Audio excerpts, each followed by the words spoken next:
The city skyline glittered like 1,000 diamonds scattered across velvet darkness, but for Ethan Cross, the lights outside his office window only reminded him how empty his life had become. He sat alone in his glass-walled penthouse, a man admired by the world yet invisible to himself. He was the youngest CEO in his company's history, a man with everything: wealth, power, luxury, and prestige. But when the noise of success faded each night, silence was the only thing that stayed.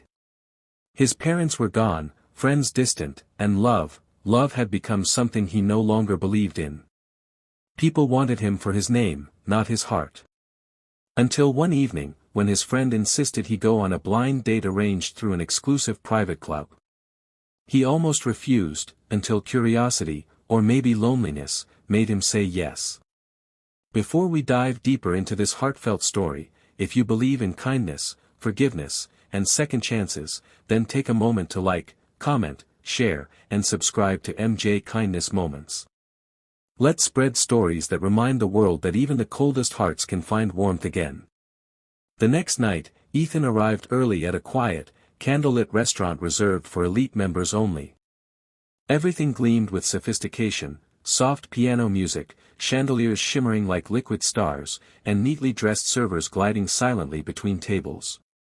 He expected a glamorous model or a businesswoman, someone confident, elegant, maybe even shallow. He didn't care, really, he was just playing along. But when the door opened, and a woman hesitantly stepped in, the air shifted. She wasn't what he expected at all.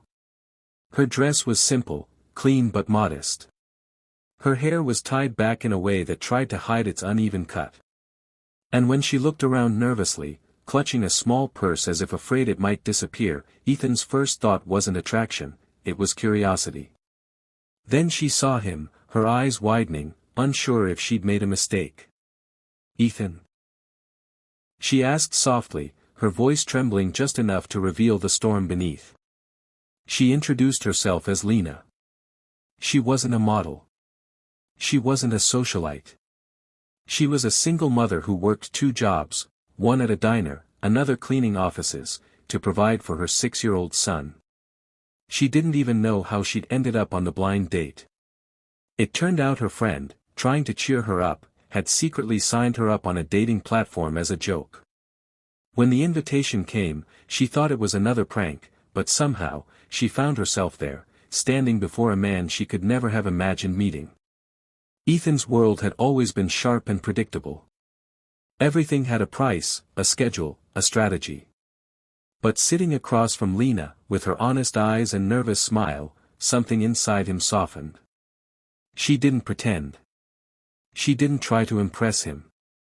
She apologized for being there, told him she couldn't even afford the menu, and confessed she should probably leave. Yet instead of leaving, Ethan asked her to stay. That night, something unexplainable happened. For the first time in years, Ethan laughed. They talked for hours, about life, about pain, about dreams long forgotten. Lena told him about her son, Mason, who believed his mom was a hero because she never gave up, even when days were hard. She spoke of nights spent counting coins, of the time she went hungry so her boy could eat, and how sometimes she stood in front of store windows, not wishing for riches, but for just one day of peace. Her words were not dramatic, they were raw, honest, and painfully beautiful. Ethan listened, realizing how distant he'd grown from the real world, the world where people struggled, fought, and still smiled despite it all. After that night, Ethan couldn't stop thinking about her. He tried to dismiss it, she was just another story in a world full of struggles, but his heart wouldn't let go. He started visiting the diner where she worked, always quietly, never announcing who he was. She'd see him sometimes, sitting in a corner booth, pretending to read while she served customers with a tired yet genuine smile. And sometimes, when she thought no one was looking, he'd notice her wipe away tears in the kitchen. One rainy night, Ethan waited outside the diner as it closed. Lena walked out, shivering under a worn coat, carrying leftovers for her son. When she saw him, her eyes widened again, the same way they had that first night. He offered her a ride, and though hesitant, she accepted. They drove in silence through the city, headlights slicing through the rain, the sound of droplets tapping softly against the car roof. Finally, she whispered, "You shouldn't be here. You don't belong in my world." Ethan looked at her and said quietly, "Maybe your world is exactly where I need to be." In the weeks that followed, Ethan's visits became frequent. He helped fix the heater in her apartment when it broke. He brought groceries, pretending they were extras from his company pantry. He even started reading bedtime stories to Mason, whose eyes lit up every time Ethan walked in. Slowly, Lena's walls began to crumble. She had sworn never to trust anyone again after her ex-husband abandoned her during her pregnancy, but Ethan was different. He didn't try to impress her. He simply showed up, consistently, kindly, and with quiet strength. Still, the world wasn't kind to their kind of story. One morning, a photo of them leaving her apartment surfaced online, captured by a gossip site. Within hours, headlines screamed, "Billionaire CEO seen with waitress, secret romance or scandal." The media tore her apart. The internet mocked her. At the diner, customers whispered. Some called her a gold digger, others laughed behind her back. Ethan tried to protect her, but Lena, humiliated and scared, told him she couldn't live under that spotlight. She disappeared for weeks. Ethan searched everywhere, her workplace, her neighborhood, even shelters, but she was gone. His world turned gray again. Board meetings became noise, deals meaningless. The city lights that once symbolized power now mocked his loneliness. Until one snowy night, he found her again, at a small charity event for single mothers, helping organize food drives. She looked thinner, her eyes tired but alive. When she saw him, her lips parted in shock. Ethan walked up to her, not as a CEO, not as a man with everything, but as someone who'd realized that love was the only thing worth losing everything for. He told her that night, in the quiet corner of that hall, that he didn't care about the world's judgment. He wanted her and Mason to be part of his life, not because he pitied them, but because they gave him back something priceless, humanity. Lena wept. For the first time, she wasn't fighting alone. Their love story didn't transform overnight. It was hard. There were arguments, fears, and moments when the difference between their worlds felt too wide to bridge. But Ethan didn't give up.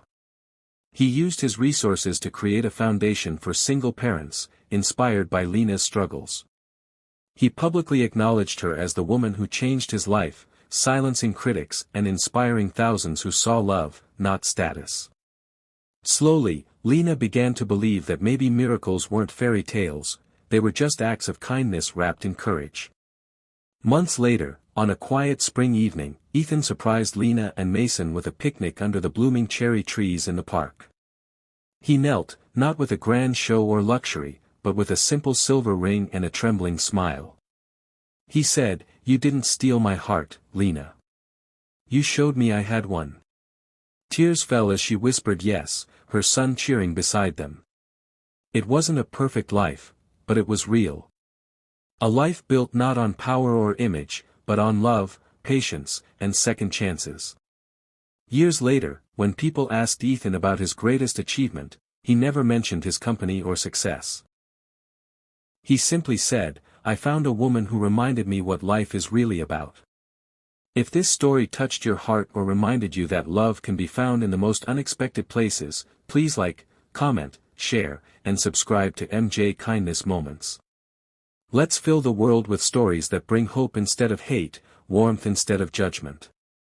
Speech balloon special request, comment below, do you believe love can truly heal a broken soul? And as the final sunset fades behind the skyline, we're left with one truth: sometimes, the richest hearts belong to those who've had the least, and sometimes, a lonely man's greatest fortune is finding the courage to love again.